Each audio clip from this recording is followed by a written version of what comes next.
Assalamualaikum warahmatullahi wabarakatuh. Perkenalkan, nama saya Armida Mestiawan dari kelompok 9. Saya akan menjelaskan tentang pengertian uang, fungsi uang, dan jenis-jenis uang. Yang pertama, pengertian uang. Di sini saya mengklasifikasikan menjadi 3 pengertian. Yang pertama yaitu pengertian uang secara umum. Pengertian uang secara umum adalah segala sesuatu yang dapat digunakan sebagai alat tukar. Yang kedua, pengertian uang menurut ahli atau menurut ilmu ekonomi. Di sini saya membagi menjadi 2 fase, fase ilmu ekonomi tradisional dan fase ilmu ekonomi modern.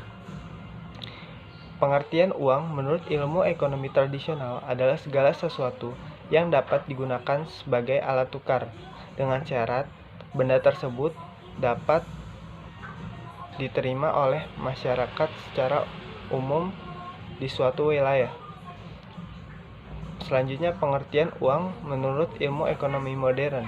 Pengertian uang menurut ilmu ekonomi modern adalah segala sesuatu benda yang dapat diterima oleh masyarakat secara umum, yang dapat digunakan sebagai alat pembayaran transaksi jual beli, alat penilaian atau penimbunan kekayaan, serta kekayaan atau aset-aset lainnya, serta sebagai alat pembayaran utang. Yang ketiga, pengertian uang menurut undang-undang. Pengertian uang menurut undang-undang diatur pada Undang-Undang Nomor 7 Tahun 2011, yaitu ayat yang pertama menjelaskan tentang mata uang. Mata uang adalah uang yang diterbitkan oleh Negara Kesatuan Republik Indonesia yang dimana disebut rupiah. Yang ayat kedua yaitu pengertian uang. Uang adalah alat pembayaran yang sah. 2. Fungsi uang. Pada dasarnya, fungsi uang berbeda dari masa ke masa antara sistem perekonomian satu dengan sistem perekonomian lainnya. Di masa tradisional, fungsi uang hanyalah sebagai alat tukar-menukar untuk mengganti sistem barter yang dianggap merugikan salah satu pihak penukar. Berbeda dengan fungsi uang di masa modern saat ini. Fungsi uang di masa modern saat ini tidak hanya sebagai alat tukar-menukar, melainkan sebagai alat pengukur nilai yang dimaksudkan agar manusia tahu barang tersebut dihargai berapa dan agar tidak ada pihak yang dirugikan. Selain itu, fungsi uang di masa modern ini sebagai alat penimbun atau penghimpun kekayaan. Pada hakikatnya, manusia adalah makhluk yang gemar mengumpulkan dan menyimpan barang-barang berharga. Maka dari itu, uang merupakan salah satu aset yang disimpan dan merupakan tolak ukur kekayaan manusia. 3. Jenis-jenis uang. Jenis-jenis uang diklasifikasikan menjadi 4 jenis. Yang pertama yaitu berdasarkan bahan. Jenis uang berdasarkan bahan dibagi menjadi 2, yaitu uang logam dan uang kertas. Uang logam terbuat dari bahan-bahan logam seperti aluminium, emas, perak, perunggu, dan lain-lainnya. Contohnya yaitu uang 500 dan uang 1000 rupiah. Yang kedua, uang kertas. Uang kertas terbuat dari kertas yang berkualitas tinggi, yang tidak mudah sobek, tidak mudah luntur, dan tahan terhadap air. Contohnya yaitu uang 2000, 5000, 10.000, 20.000, 50.000, dan 100.000 rupiah. Jenis-jenis uang yang kedua yaitu berdasarkan nilai. Jenis-jenis uang berdasarkan nilai dibagi menjadi 2, yaitu bernilai penuh dan bernilai tidak penuh. Jenis uang yang bernilai penuh antara nilai intrinsiknya dengan nilai nominalnya sama. Contohnya yaitu uang logam. Mengapa uang logam?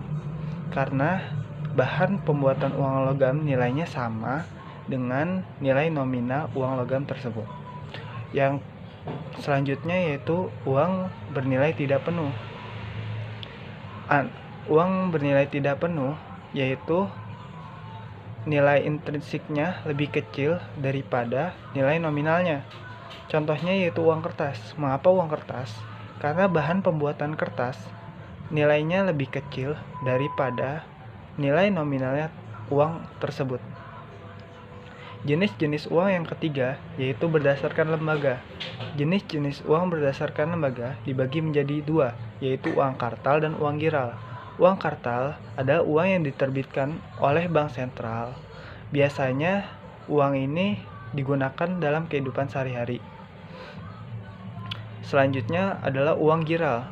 Uang giral adalah uang yang diterbitkan oleh bank umum yang biasanya berbentuk cek atau giro dan lain-lainnya. Jenis-jenis uang yang keempat yaitu berdasarkan kawasan. Jenis-jenis uang berdasarkan kawasan dibagi menjadi tiga, yaitu uang lokal, uang regional, dan uang internasional. Uang lokal cakupannya hanya satu negara saja. Contohnya yaitu uang rupiah. Kita tahu bahwa rupiah hanyalah milik Indonesia.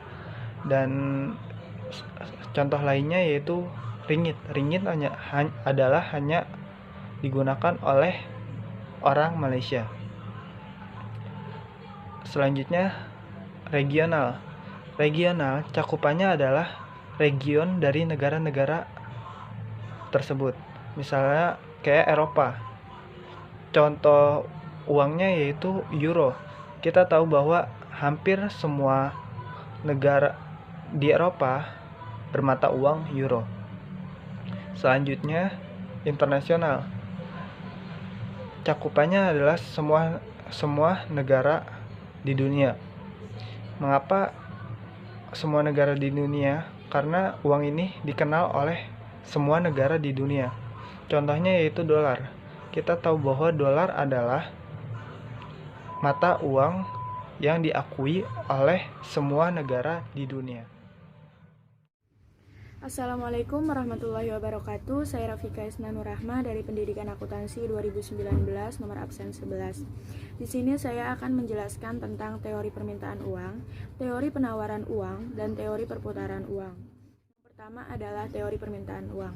Teori permintaan uang di sini saya mengambil 3 teori, yaitu 1. Quantity Theory of Money, yang kedua, Liquidity Preference of Theory, yang ketiga, Milton-Friedman Theory. Yang pertama adalah Quantity Theory of Money. Quantity Theory of Money ini dikembangkan oleh Irving Fisher yang menjelaskan bagaimana nilai nominal dari pendapatan agregat sudah ditentukan. Hal ini menjelaskan seberapa besar uang dibutuhkan untuk sejumlah pendapatan agregat tertentu. Ciri utama dari teori ini adalah bagaimana tingkat suku bunga tidak memiliki pengaruh terhadap permintaan uang. Yang kedua adalah Liquidity Preference of Theory.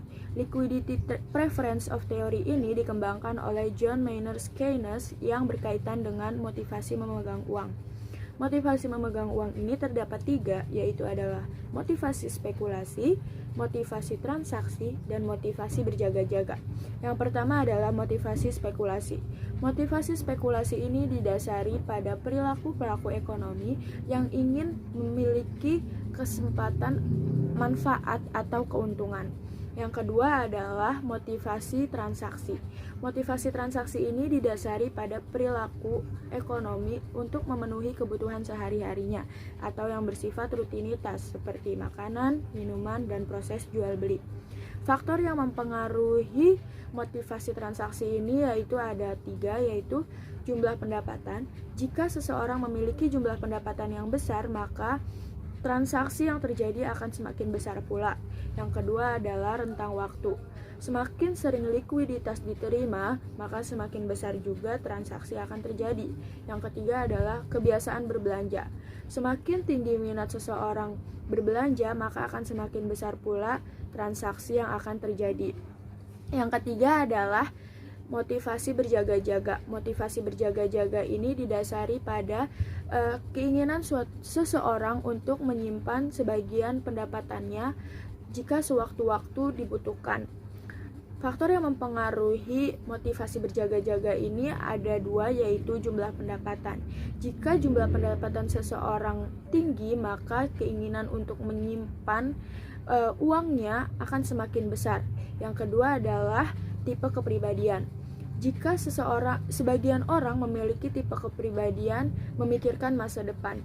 Bagi Orang yang memiliki pemikiran tersebut maka akan memiliki keinginan untuk menyimpan uangnya atau menyimpan sebagian dari pendapatannya untuk masa depannya jika sewaktu-waktu dibutuhkan.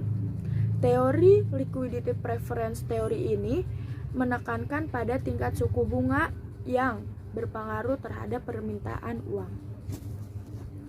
Yang ketiga adalah Milton Friedman Theory. Teori ini dikenal dengan Restatement of Quantity Theory atau penegasan kembali teori kuantitas. Friedman menyatakan bahwa pada prinsipnya uang merupakan salah satu bentuk kekayaan. Permintaan uang tergantung pada 3 hal. Yang pertama adalah total kekayaan yang dimiliki dalam segala bentuk kekayaan ini merupakan kendala anggaran. Yang kedua, harga dan keuntungan dari masing-masing kekayaan. Yang ketiga adalah selera dan preferensi pemilik kekayaan. Individu dapat memiliki kekayaan dalam beberapa bentuk. Yang pertama adalah obligasi, yang kedua adalah saham, yang ketiga adalah barang. Salah satu kurva yang terdapat dalam teori permintaan dan penawaran uang adalah kurva liquidity preference. Kurva liquidity preference ini merupakan kurva interaksi antara kurva permintaan uang dan kurva penawaran uang yang berpengaruh terhadap tingkat suku bunga. Bisa kita lihat dari kurva tersebut adalah adanya titik persinggungan antara MD per P atau permintaan dan MD per S atau penawaran. Nah, itu merupakan equilibrium atau titik keseimbangan yang menentukan besarnya tingkat suku bunga yang terjadi.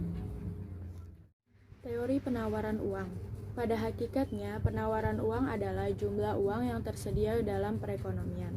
Kita telah mengenal kebijakan moneter, yakni kebijakan yang bertujuan untuk mengatur penawaran uang atau mengatur jumlah uang yang beredar.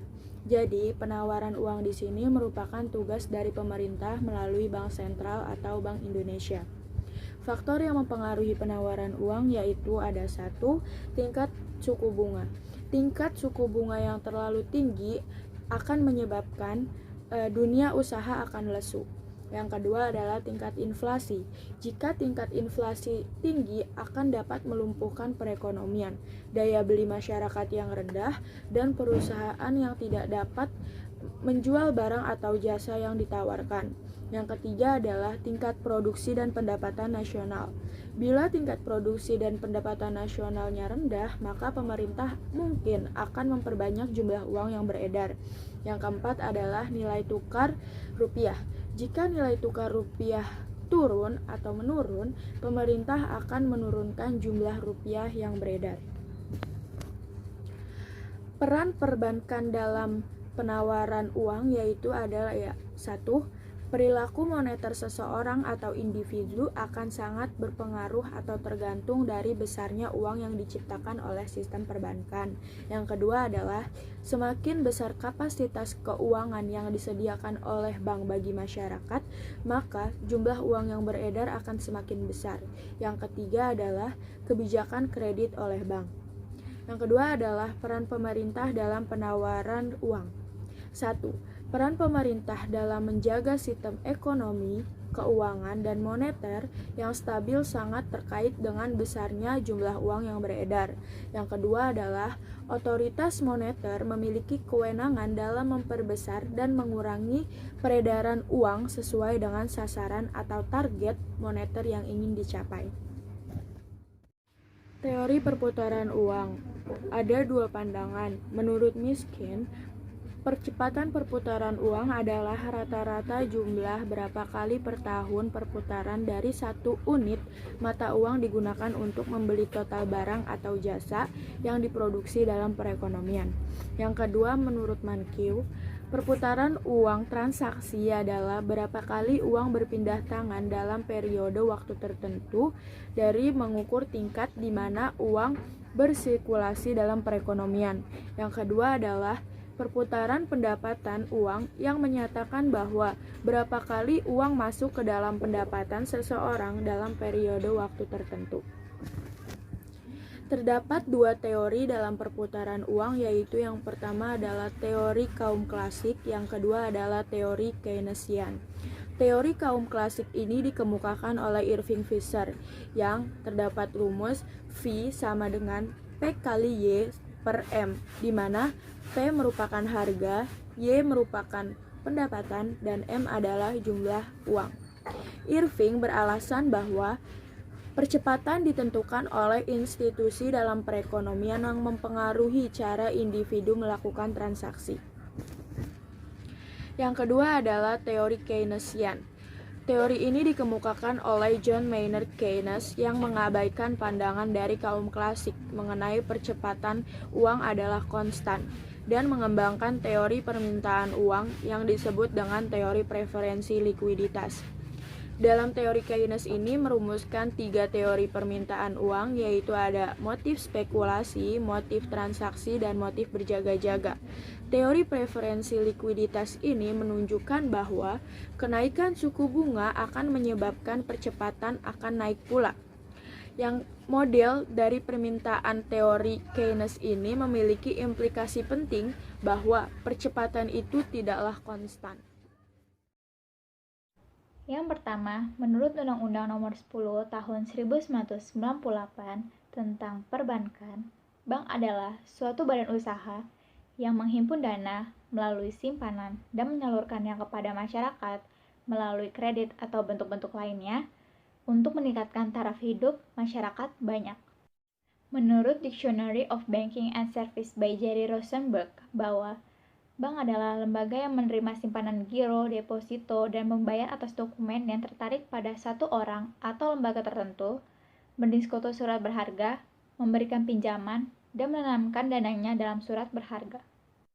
Menurut Kashmir SEMM, secara sederhana, bank dapat diartikan sebagai lembaga keuangan yang kegiatan usahanya adalah menghimpun dana dari masyarakat dan menyalurkannya kembali dana tersebut ke masyarakat, serta memberikan jasa-jasa bank lainnya.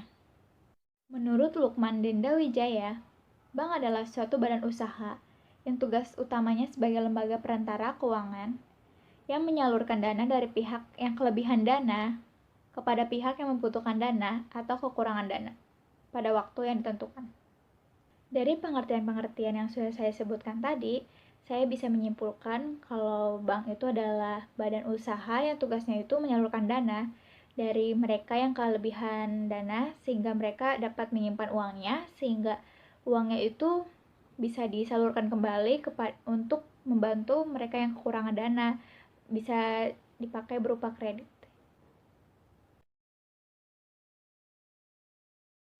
Sekarang saya ingin menjelaskan fungsi dari bank. Fungsi dari bank secara spesifik ada 3. Yang pertama, agent of trust. Yang kedua, agent of development. Yang ketiga, agent of service. Fungsi yang pertama adalah agent of trust. Agent of trust artinya pembawa kepercayaan. Bank dinilai sebagai lembaga yang mengandalkan kepercayaan sebagai kunci dan dasar utama kegiatan perbankan. Kepercayaan tersebut meliputi segala kegiatan operasional yang menyangkut kepentingan masyarakat selaku nasabah. Setiap masyarakat yang menitipkan dana pada bank telah memiliki kepercayaan terhadap lembaga keuangan tersebut. Kepercayaan tersebut berupa keyakinan masyarakat yang menitipkan dana pada bank yang dapat mengambil uang tersebut sewaktu-waktu tanpa adanya masalah, tanpa adanya ketakutan bank tersebut akan bangkrut, dan lain sebagainya, sehingga nasabah dapat menarik dana kapanpun dan dimanapun. Begitupun untuk jenis layanan pinjaman yang diberikan oleh bank pada nasabah juga didasarkan pada asas kepercayaan. Bank pun tak perlu takut atau khawatir apabila debitur menyalahgunakan atau tidak mampu mengembalikan dana pinjaman yang diberikan oleh bank selaku kreditur. Hal tersebut lantaran pihak bank akan melakukan penilaian terhadap kemampuan pengembalian pinjaman yang diambil oleh nasabah. Selain itu, pihak bank pun percaya bahwa debitur memiliki niatan positif untuk mengembalikan dana yang dipinjam pada bank terkait.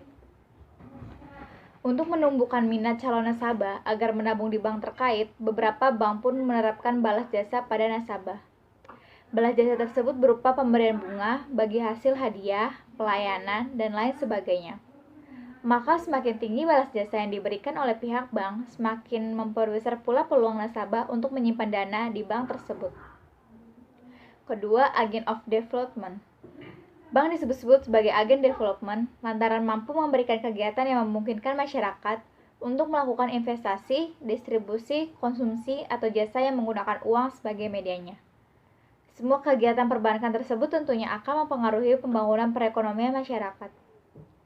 Seperti diketahui, sektor real dan sektor moneter adalah dua sektor yang saling mempengaruhi satu sama lain. Jika salah satu sektor kurang baik, maka hal ini akan mempengaruhi sisi lainnya pula. Ketiga, agent of service. Seperti yang semua orang ketahui, bank menawarkan berbagai jasa keuangan pada masyarakat, seperti jasa penyimpanan dana, jasa pemberian pinjaman, dan lain sebagainya. Bank sendiri adalah penghimpun dana masyarakat yang ditujukan pula untuk masyarakat, sehingga jasa yang ditawarkan oleh bank ini pun erat kaitannya dengan kegiatan perekonomian masyarakat.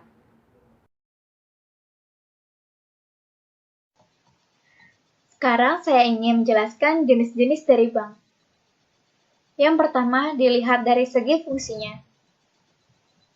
Undang-Undang Nomor 7 Tahun 1992 yang kemudian ditegaskan dalam Undang-Undang Perbankan Nomor 10 Tahun 1998, jenis bank dilihat dari fungsinya antara lain: pertama, bank sentral, yaitu sebuah badan keuangan milik negara yang diberikan tanggung jawab untuk mengatur dan mengawasi kegiatan-kegiatan lembaga-lembaga keuangan dan menjamin agar kegiatan badan-badan keuangan tersebut akan menciptakan tingkat kegiatan ekonomi yang stabil.